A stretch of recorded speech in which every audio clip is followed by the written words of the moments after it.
Coming up in this week's episode, we're going to be taking a look at the latest lender criteria changes.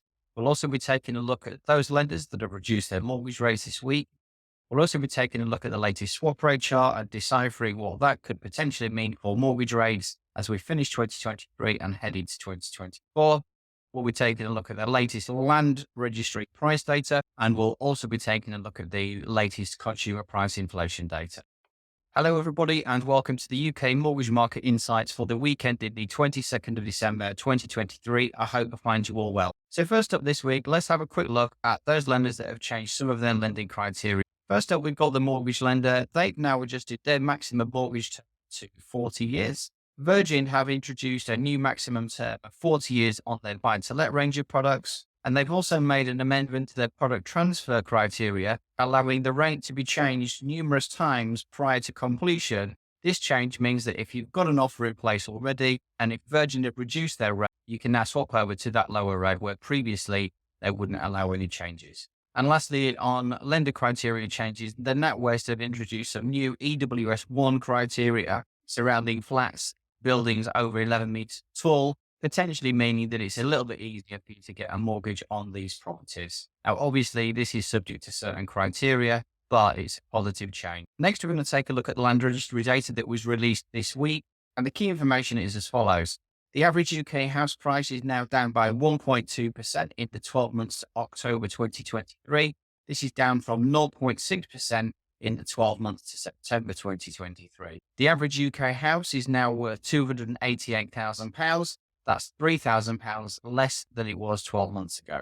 The largest price falls have been seen in London with a 3.6% decrease. And in fact, the North East has actually seen an increase of 0.2%. As I've been saying for a while now, this is the data that really counts in comparison to the Halifax and the nationwide house price indexes because they only look at their own clients and mortgage data. The land registry data does look at all housing transactions that take place in the UK, covering both mortgages and cash purchases. We do have to remind you, though, that this data does have a time lag of around about 5 months, so it is a little bit old. It is likely that these numbers could get worse in the coming months when we do look at the land registry data. But on the ground here and now, I do have this feeling that we could almost be at the bottom of the price drops.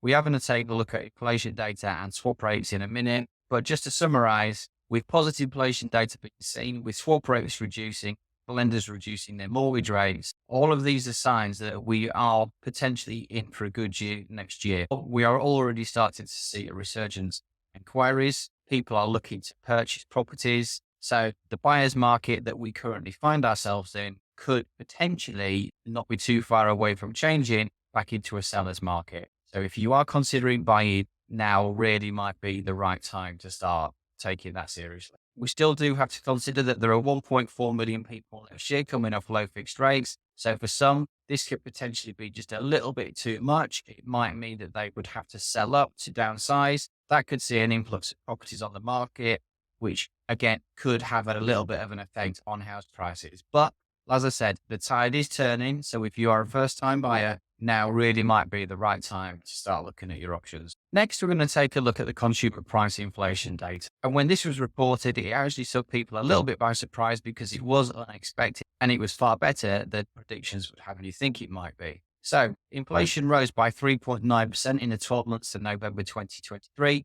This was down from 4.6% in October. On a monthly basis, it fell 0.2% in November after seeing a rise of 0.4% in the same month last year. The main reasons for the reduction were to do with transport, recreation and culture, and food and non-alcoholic beverages, all seeing reductions. Core inflation rose by 5.1% in the 12 months to November 23, which was down from 5.7% in October.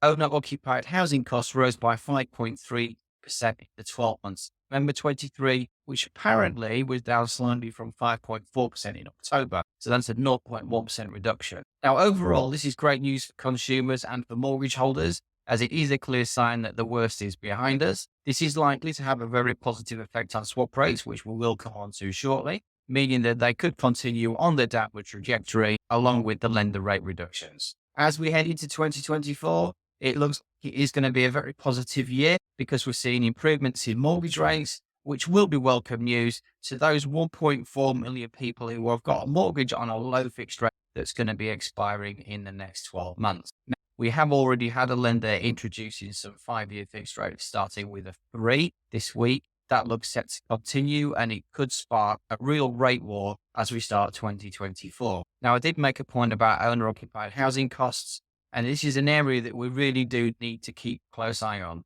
So apparently that reduced by 0.1% in the last month, but I'm not entirely convinced that that's really true. If we do take a dig into some of the data in the inflation report, we can see that there's going to be a change in the way they calculate these numbers. But this year we have seen many mortgage holders come off low fixed rates onto high fixed rates. And as I said, there's another 1.4 million people next year that are going to be in the same position.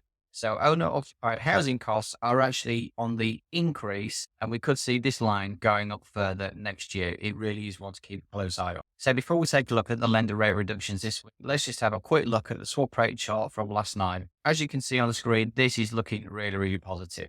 I want to just cast your eyes back 1 year. If you look at the column on the far right-hand side, 21st of December last year. So this is exactly 12 months later. If you compare the 2-year swap rate column, you can see that in December last year, it was 4.331. This year, it's 4.054. And the same with the 5-year, that was 3.956. And as of yesterday evening, the 5-year is now sitting at 3.377. This is fantastic news. At this point last year, we were really positive, and we were starting to talk about the fact that lenders' interest rates were going to be reducing rapidly, and this was all positive signs. Now, obviously, we didn't know what was going to happen with inflation in the year and what was going to happen with the base rate, because all of these things did have a massive impact, as we well know. However, things now do look very, very different. And that's why we're seeing these significant reductions in the swap rates. Now, what I really want to see is lenders introducing some good mortgage rates rather than just focusing on purchase rates. But all things are positive, and it does look like next year could be a far better year than 2023. And so the bit that everybody always wants to know is the lenders that have reduced their rates this week. So this week, we've seen rate reductions from the mortgage lender, Principality, Accord Mortgages for both their residential and their buy-to-let product transfer range, Paragon, Halifax, Suffolk Building Society, Barclays, Foundation Home Loans, Generation Home with that first 5-year fixed rate below 4%, and lastly, Empowered.